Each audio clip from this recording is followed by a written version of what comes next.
In this video I will be upgrading a computer for a friend. At this moment the computer has a dual core Pentium CPU. It has two cores at 1.6 GHz, 1 GB of RAM, 160 GB hard drive, and well, that's about it. 256 megabytes video card. So I will be keeping only the case, the power supply, and the DVD writer. We will put in this case a MSI motherboard, A88XM-E45, 4 gigabytes of RAM, Kingston RAM at 18666 megahertz, DDR3, and an AMD APU A8-6600K. It's an unlocked CPU, 4.2 GHz maximum turbo speed and 3.9 GHz normal running speed. 4 cores, in my opinion, a very good CPU, and this computer will only be used as a home PC, so this is more than enough. The hard drive will be the one that is inside now. It's an a SATA drive, 160 gigabytes. It's enough for home use. No video. My friend probably won't watch a lot of movies on this PC, so it's enough. Now I will be taking everything out of this case and putting back the new components. Maybe you are wondering why we are keeping this case and old power supply unit, but they are in perfect working condition, so I don't see a reason to change them. And these new components don't take more power than the ones that are already inside now, so why change something that is in perfect working condition? So we continue in a minute. First thing that I see in this case and I don't like is that who assembled this PC, and that should be a PC technician, because this was bought as a complete unit, made, from what I know and what I can think, a very big mistake. So we have here the processor cooler. This is drawing air from the top, pushing it down, and we have here another cooler that instead of putting air in for this to take it on the CPU, cold air is actually cooling air. So we have two coolers working one against the other, doing nothing good, just a lot of noise. Why would you do that? So of course I will change the direction of this cooler, but for a PC technician to do this kind of error, nah, not good at all. So we continue. So out with the old motherboard, in with the new motherboard. Both of them are MSI motherboards, and they are about 6 or 7 years apart. So you can see that things have changed a little bit from one to another. The case is empty now. I realized a problem. This is not an SATA drive, the DVD writer.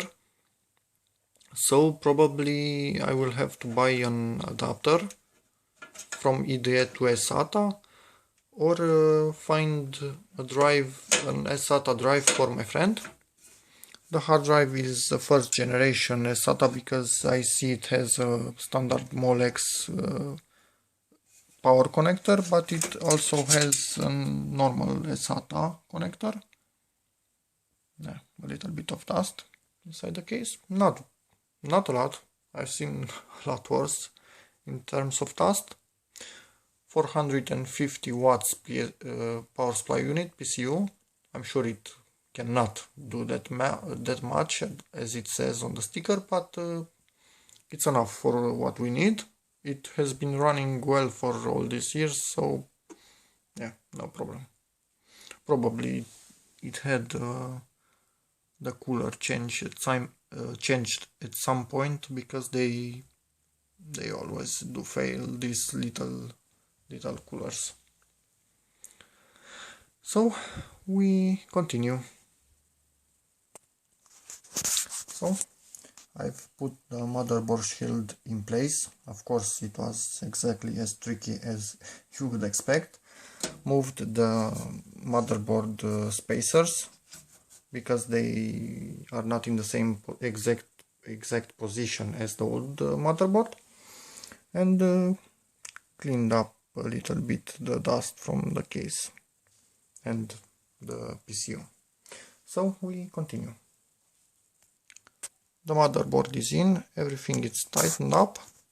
Next we will put in the CPU and probably turn on the light because I'm losing daylight fast. This is a really nice little CPU. Of course my phone will not focus on it. Okay, now it has. You can see the little pins. And we will put it inside just to check the correct alignment. You see at the right lower part there's a little mark. There is another one that you can see on the motherboard. It's in the left upper corner. So those two will fit together. There are some missing pins and those also align on the motherboard. So if you are not, of course I already lifted this lever, so if you are not pushing extremely hard, it's impossible to put this CPU in the wrong position, but a lot of people have done it before, so yeah, it can be done if you're not good at what you are doing. So a little bit of pressure on the CPU, not too much, and push the lever down. Kind of awkward to do with my left hand, but it's in place. So next will be the stock cooler for the moment. The stock cooler has some thermal grease pre-applied, so we will not be needing other grease, only when we will upgrade this later. We will see how much noise this makes. If it doesn't make too much noise, we will keep it like this for a while. If not, an upgrade will be coming. I've turned on the light, but it doesn't really help a lot. Sadly, I'm not making this video on my, let's say, workbench, because it's full of other stuff. So we will do what we can for the moment. I really like this FM2, in this case actually FM2 plus the motherboard and FM2 the CPU holders, because they are really easy to put the cooler in the correct position. You just put it on the CPU, make sure these brackets are in place, and just push the lever. I'm not sure how you pronounce it. So it's all locked. Now the CPU cooler is in perfect position. At first it will move a little bit, but in time it will be a lot more firmly attached when it all settles in place and heats up a little bit. So we put this into its header.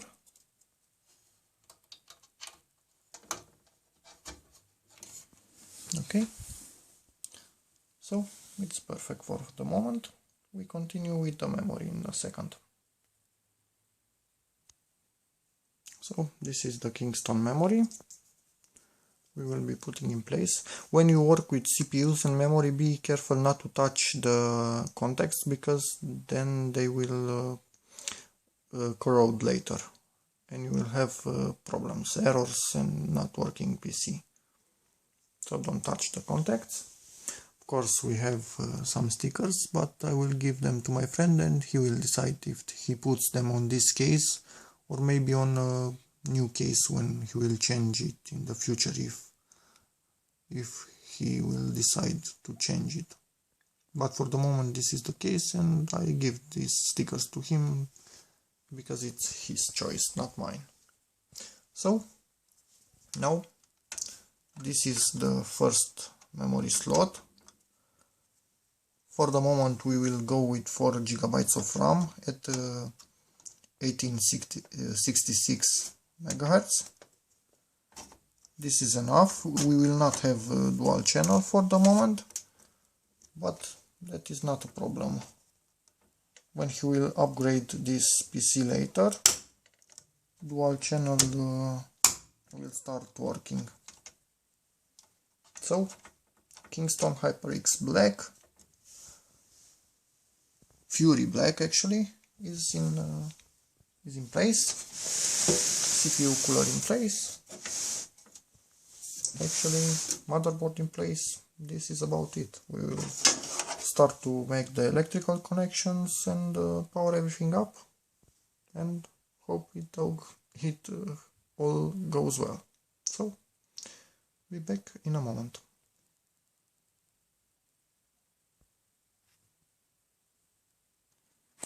Almost done with connecting the wires, and I just wanted to tell you something. Be careful when connecting the little PC speaker. In this case, just a moment, I did not push this all the way in. Okay, a little click. Okay, a little click, so it's all the way in. In this case, it has 4 holes for the pins to go in, and on the old motherboard the good pins were 1 and 4. On this new motherboard the good pins are 1 and 3, so I needed to move this the red one into 3 position from the old 4 position, otherwise this would not work. So be careful with the PC speakers. Not all the motherboards have the same connection type.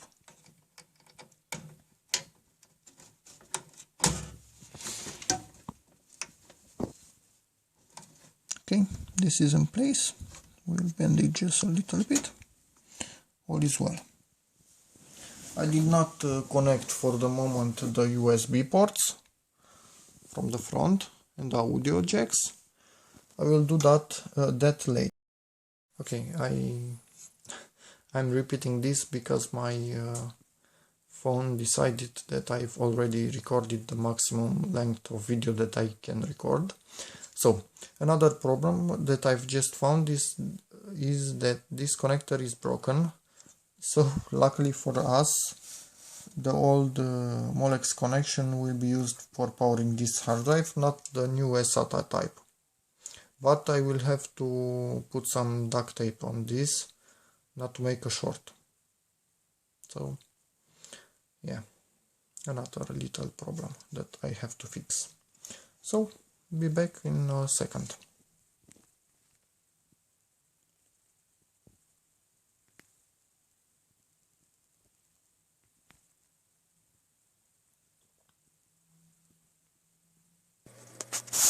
I've just booted up the system, everything works fine.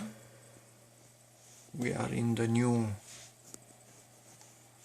mouse controlled BIOS, the first one that I've seen with mouse. So my phone just decided that it doesn't have enough space to record anymore. So I hope it did record until now. So like I was trying to tell you, this is the new BIOS controlled by a mouse. You can see all is working well. Temperature a little bit high, but with the stock cooler that's about what you can expect. So just make this modification so the cooler on the case will put air, fresh air onto this, and then it goes out through all the holes. Make the BIOS settings and install a fresh copy of Windows, and we are all good to go.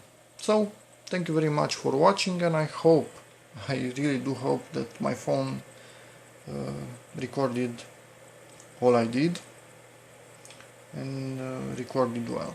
So thanks for watching again, and see you in the next video. Bye bye.